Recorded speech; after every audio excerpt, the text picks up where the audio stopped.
देखो बेटा एग्जाम में क्वेश्चन दो तरीके से आता है।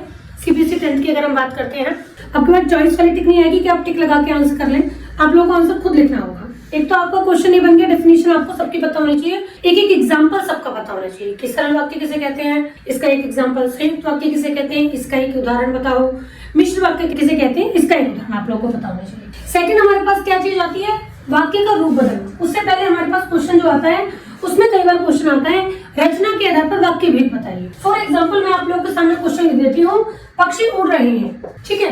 अब पक्षी उड़ रहे हैं ये पूछा जाए, रचना के आधार पर वाक्य भेद बताइए, ये सरल है सही, ये नहीं कहेंगे सरल है संयुक्त मिश्रित है, रचना के आधार पर वाक्य भेद बताइए, पूरा क्वेश्चन ऐसे आएगा। तो पक्षी उड़ रहे हैं ये हमारा उद्देश्य हो गया, ये हमारा विधेय हो गया, यानी कि ये कर्ता और ये क्रिया।